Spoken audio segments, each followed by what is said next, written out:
A new semester, a new duo. Some sports are starting their spring seasons while others are in the middle of conference play. That includes both the men's and women's basketball teams. 2 Wednesday night games with mixed results. That include the longest game of the year for Adam Fisher's squad. At the studio set, I'm Haley Smith. Also in the show, I'll take a look at Temple's loudest fan base, the Cherry Crusade, and how these students help to hype up the crowd and players on game days. Let the shows begin. Our first spring edition of OwlSports Update is live and it starts right now.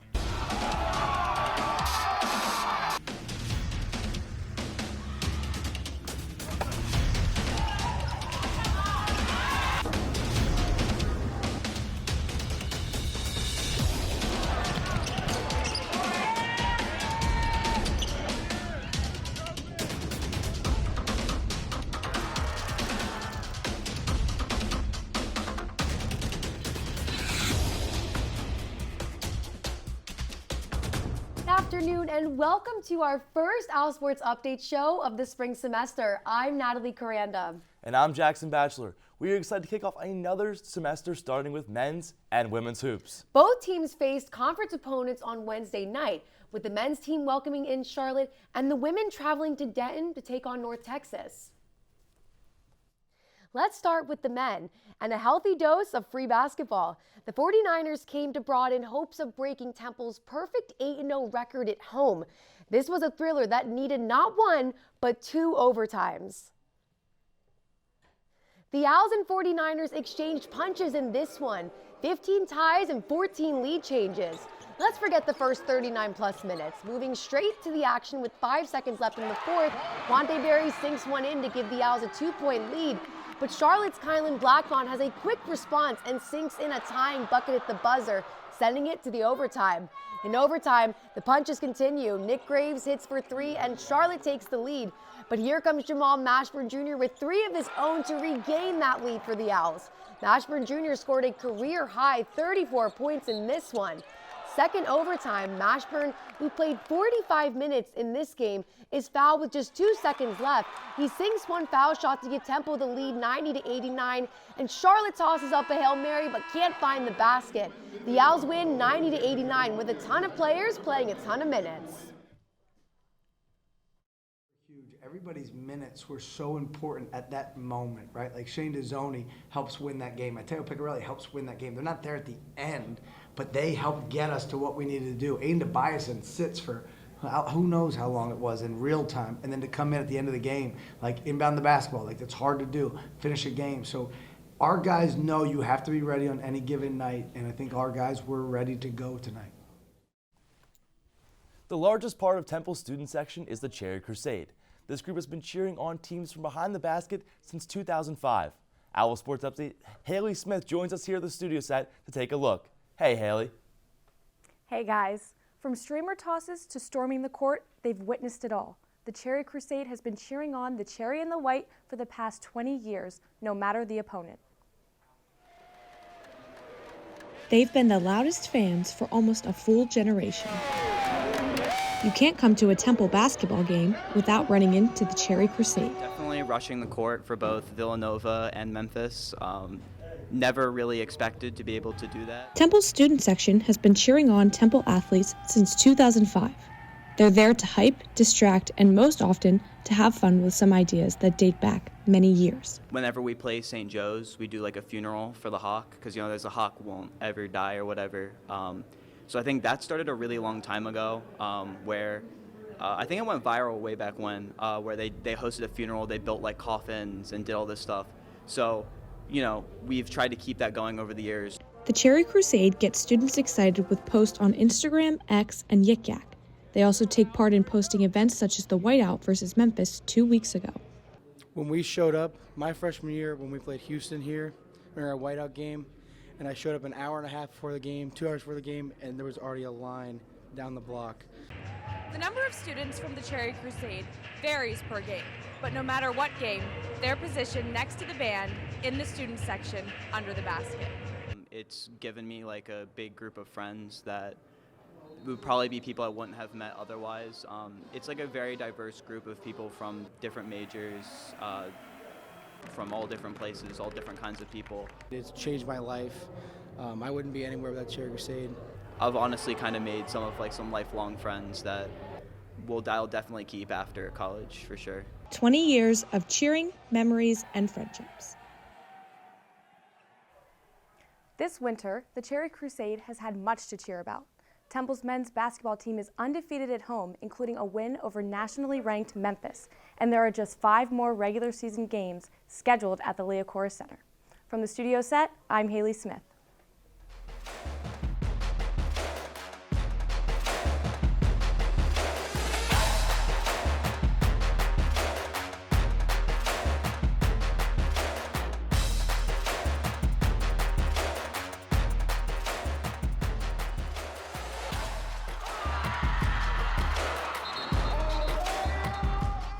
The women's team started off its brief Texas trip with a tough loss to North Texas Wednesday night, as the Owls fell 70-67. Temple led for almost the entire game, including many different stretches by double digits. But they went cold in the fourth quarter, missing their final 10 shots, including 2 3 balls that would have tied the game. Anissa Rivera led the team with 16 points and 5 rebounds off the bench.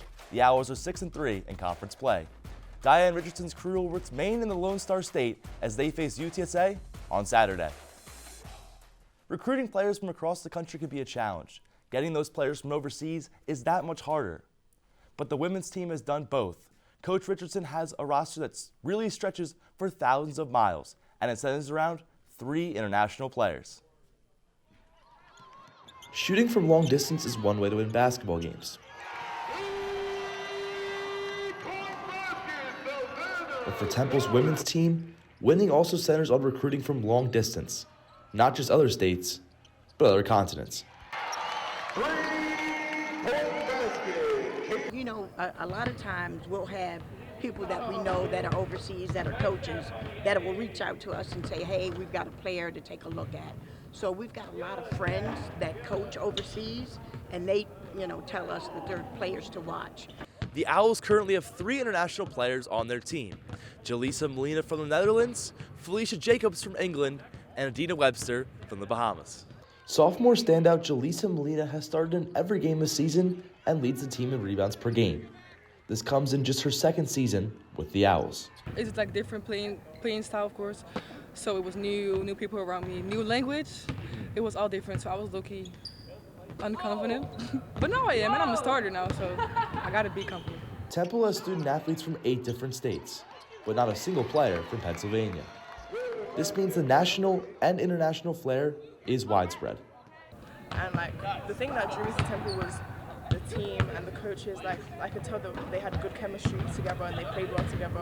Coach Richardson and the Owls hope that this recent international recruiting success might lead to future rosters with many players from overseas taking their games to North Broad. 2 Wednesday night games, a Temple split. Let's discuss. Joining us at the desk is Courts in Session anchor Gabriel Liddington. Gabriel, thank you for joining us. Thanks for having me. Gabriel, our first question is on the women's side. Who are some of your favorite standout players, and who is somebody that you want us to kind of keep an eye on to make a late impact? Okay, so starting off with standout players, I'm going to say Tariona Gary has just been playing phenomenally. She's been taking the most amount of threes by far on the team, 120 plus, whilst the second most is only just under 70. She's a 5th-year guard with IQ, veteran ball handling, and just a safe player overall. But making an impact in the future is going to be Jaleesa Molina. She's doubled her minutes from last year, and she has the highest field goal percentage on the team. She's just a very secure player, and her positioning is just so great. And Gabe, looking at the men's team, they're undefeated at home, but outside of Liacouras Center, just 4-8. What's been the difference for them when they're not playing at home? Okay, so let's look at their 2 most recent road losses, UTSA and North Texas. UTSA, they came in as the favorites, but they fell in the first half. UTSA were just able to blitz them straight away and get a comfortable lead going, and Temple just really couldn't come back. Now, for North Texas, they just got dominated in the paint in terms of scoring, and that just comes down to hustle. You don't have the home crowd behind you, and it can be pretty difficult. Awesome. And Gabriel, 5 wins in conference. That's already the same as they had all of last season. Where do you see the improvement? Well, they're 9-0 at home, which is absolutely phenomenal. They've last year they had a Cinderella run in the postseason, right? But their regular season was kind of underwhelming, to be honest. And their team composition in this season is just way better. They've had that Memphis-ranked win and 2,000 wins. Just a great team overall. Well, Gabe, that's all the time we have for you today. Thanks so much for coming on. You can catch Gabe on Courts in Session every Tuesday at noon. Thanks for joining us. Thanks. We are now up against our first break of the afternoon, but don't go anywhere. On the other side, we'll break down lacrosse ahead of its start to the season. And later, the football team picks up 14 new players, including a handful at skilled positions. See you in 90 seconds. Welcome back to OwlSports Update. The start of lacrosse season is right around the corner, which means the preseason poll is out. Earlier this week, Temple was picked third in the preseason AAC poll, plus 2 Owls earned preseason honors. Senior goalkeeper Taylor Groman is the AAC preseason goalkeeper of the year and selected to the AAC preseason all-conference team. Senior Amelia Wright earned preseason all-conference honors as well. She was second on the team last season with 29 goals. And now looking again at the preseason standings, there is a big change in the AAC this year. No more Florida. The Gators were in the AAC for 5 seasons and won 5 titles. Now that they're gone, this opens the door a bit more. JMU is ranked 18th in the country and the overwhelming favorite this season. That leaves both Vandy and Temple fighting for that second spot. Both teams made the playoffs last season, but both teams lost in the semifinals. Yes, JMU went 5-1 in conference play last season with its only loss to Florida. Temple's schedule was interesting. They play Vandy and JMU in back-to-back games with the Vandy game on the road and JMU at home. That will be a telling stretch in early April when it comes to seeding. Also, you see a new face here. As the preseason poll, South Florida was added to the lacrosse program for the first time in its career. And as it turns out, Temple will open up conference play against those same Bulls March 15th in their first ever game in the AAC. It is now our final break of the show, but we still have much more to come. One Temple fencer reaches a milestone. And it's time to talk football, college style. The Owls bring in 14 new recruits, adding players at quarterback and running back. We'll break it down for you when we return.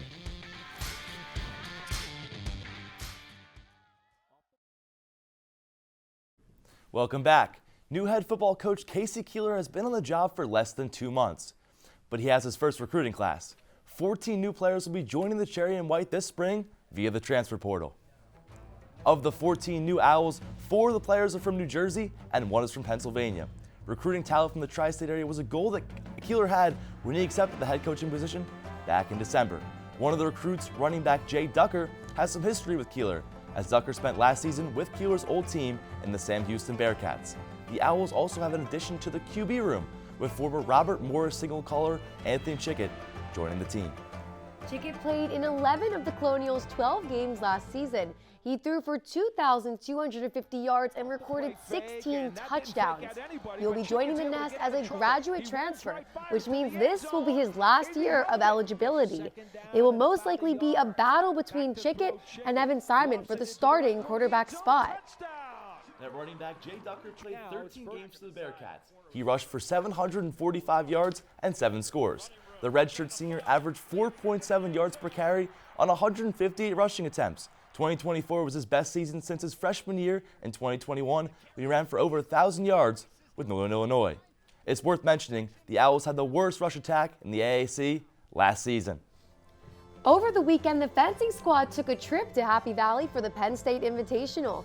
The Owls won 2 out of their 5 matches, defeating both Wagner and host Penn State. Junior Renee Oyman led the team with 6 wins in foil. Freshman Victoria Dushkovic earned 9 victories and a pay, which doubled her career total. She now has 25 career victories. Temple's next meet is at the Northwestern Duels in Illinois on Sunday. Back in December, senior fencer Constanza Dimas secured her 100th career win against Sacred Heart.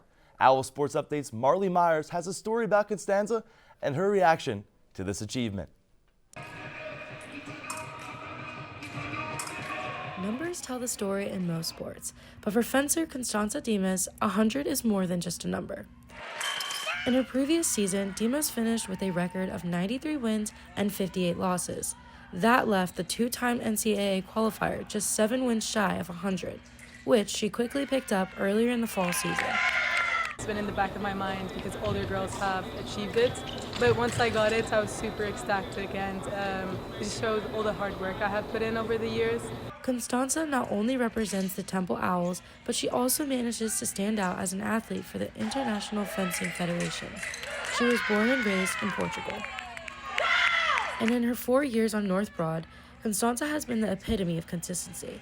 She won 23 matches her freshman year, and numbers have gotten better each year since. You know, she's what I call a grinder, meaning she puts in the work, and she's able to do some incredible things at key moments for our team.